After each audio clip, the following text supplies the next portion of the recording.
Hello everyone, in this video I'll be breaking down the nominees for the Game Awards 2025. We had an insane year in gaming and I can't wait to talk about all of that. I'll be sharing my votes in the future, but I just want to break down all of these as the website does have some issues and a lot of people can't actually access it right now. But first off, we have the Game of the Year. Now, my vote is going to Expedition 33. This is an incredible game, and this is the most nominated game ever in the Game Awards history, and rightfully so. It's incredible to see what the small team of 30 did. But it's up against some other really incredible games. I've actually played every single thing here, and I've really enjoyed Death Stranding 2. I played that throughout the summer. Donkey Kong Bonanza, another really fun game. This is the only game really for the Switch 2 that I've enjoyed thus far. Hades 2, which came out in early access last year, an absolute blast of a game, and polished. It's definitely worthy of Game of the Year. Hollow Knight Silk Song, this game was a lot of fun, challenging, and I think this is exactly what Hollow Knight fans were looking for, so I'm happy that this is nominated. And Kingdom Come Deliverance 2. Henry, oh yeah, this game was a lot of fun. Solid lineup across the board. I am putting my money on Expedition 33 winning just due to how much hype there is around this game. I played this the day that it launched, and this is one of the games that I rushed to finish it, but at the same time, I did every single thing I could to explore this world. It was just a absolute treat of a game. We also got the best game direction. You can see the categories are pretty similar. It just ended up removing Donkey Kong Bonanza and added in Ghost of Yote, which it was tough. This one could have got nominated for Game of the Year, but there's just been so many really good games this year. Ghost of Yote is really fun. Split Fiction as well. Like, this is a solid lineup. Best game direction. I think Split Fiction could actually win this because this is an interesting way, obviously two-player games. But honestly, this is a solid lineup. I'm happy to see Ghost of Yote getting something.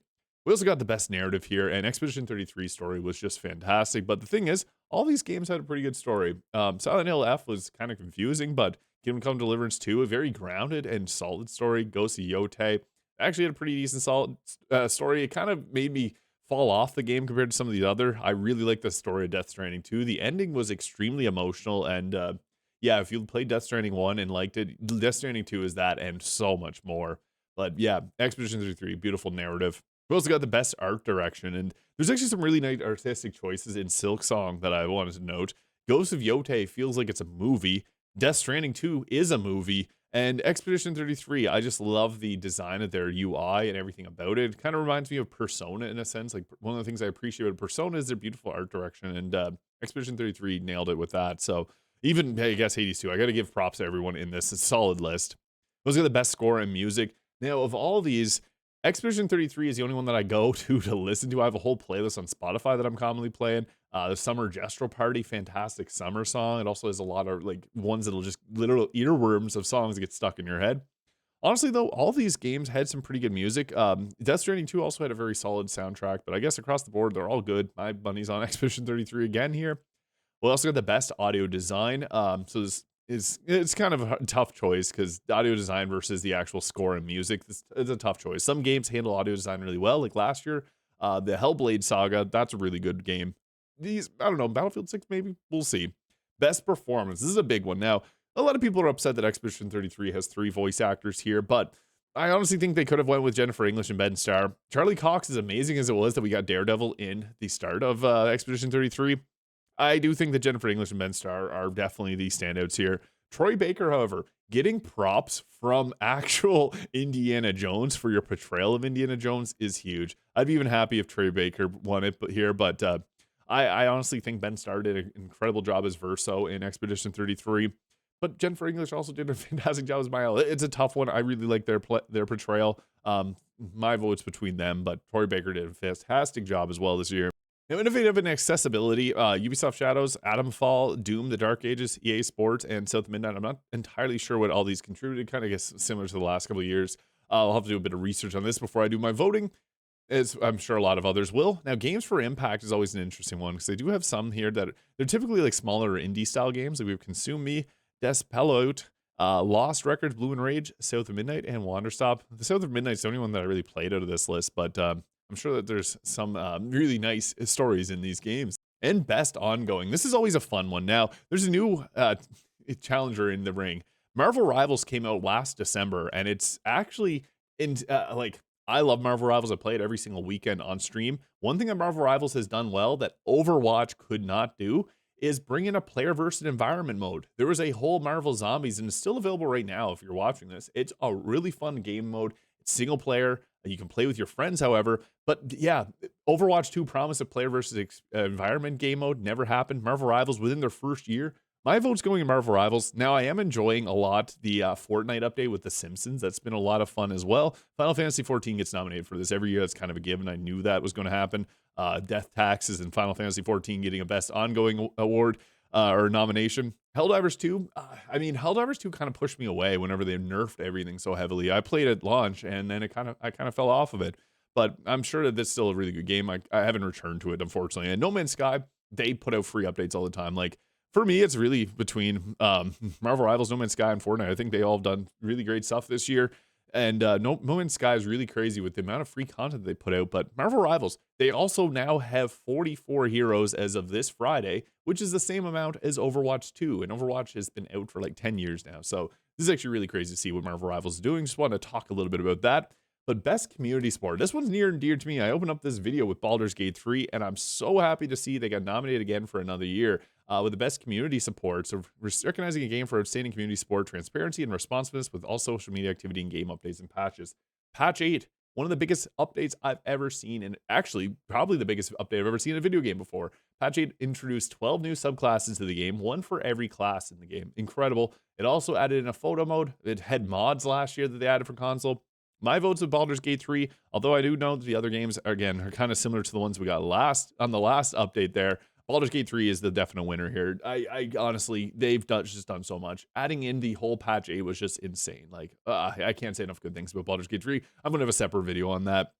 Now, best independent game. This is where I see a lot of people upset online because Expedition 33. Now, it's due to the way that they're classifying this. So it's a technical achievement in a game made outside the traditional publisher system. They did have a publisher.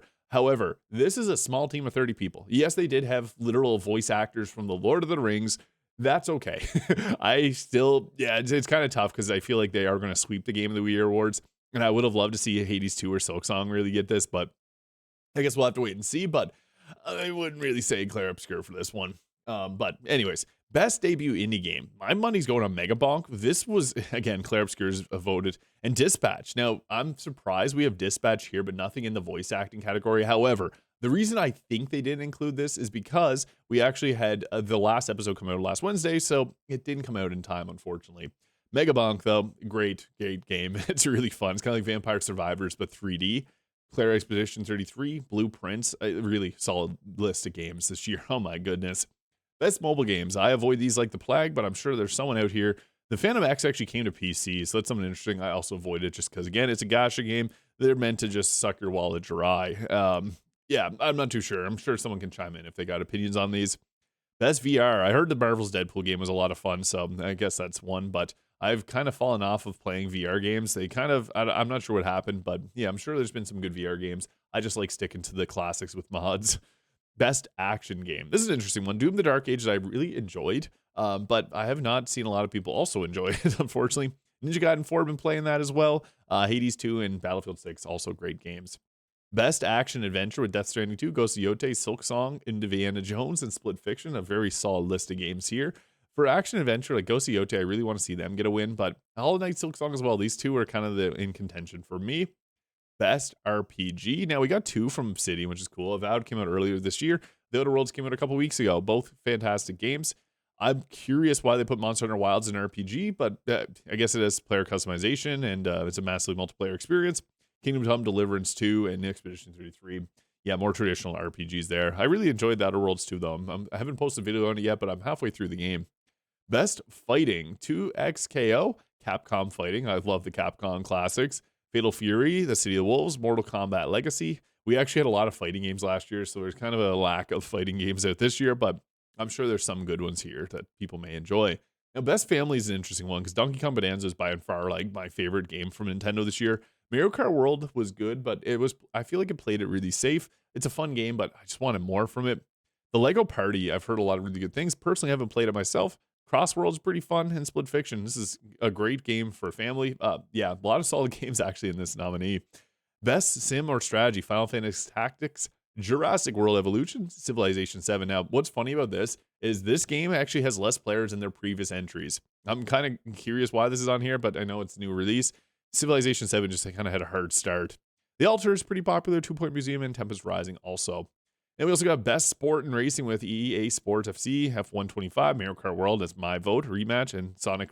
Sonic's actually pretty fun too. Kirby Air Riders is coming out a little bit too late, unfortunately. The best multiplayer, Arc Raiders, just came out. Really fun game. Battlefield 6. I really enjoyed Night Rain. I'm surprised this is their only nominee, but it kind of makes sense. This game is not for everyone. Peak, I guess, Friend Slop, as people call it. Split Fiction. This is a really good multiplayer game, but I like Night Rain, but I just don't see it winning this, unfortunately. It's probably going to go to really anything else. This game tilted a lot of people, myself included, but I was able to beat all the bosses and get through platinum the game. I enjoyed it personally, but I tilted at it. Now, best adaptation. This is a little bit weird. Now, guys, we're missing a very important movie here. Sonic 3 was released last December, which made it non-eligible for the last year's Game Awards, which makes it eligible for this year. I think they forgot to include Sonic 3 because, yeah, this is it's a choice, I guess. Until Dawn, none of these. The Devil May Cry is probably the best one here, in all honesty. The rest of them, if you like the Minecraft movie will probably win because it's popular.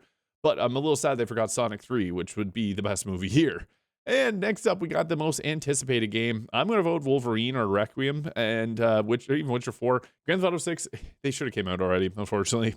Probably Witcher 4, to be honest. I posted a Witcher 3 mod video the other day. I love Witcher 3, and I'm hopeful for Witcher 4 to come out at some point. Content creator of the year? This guy right here. I'm just kidding.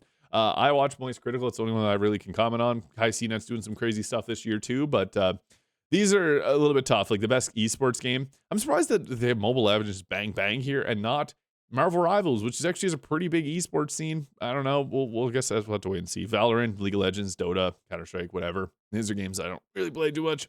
Best esports athlete. I have no comment, but go Jason, name bro. And best esports team. No comment. I actually don't know any of these. I'm, I guess, so out of touch with games. Anyways, that is the Game Awards 2025. Let me know your thoughts on the nominees and comment below what you are going to be voting for. I'll be doing a future video on my vote, so you can stay tuned for that. But have a great day, and we'll catch you all in the next one.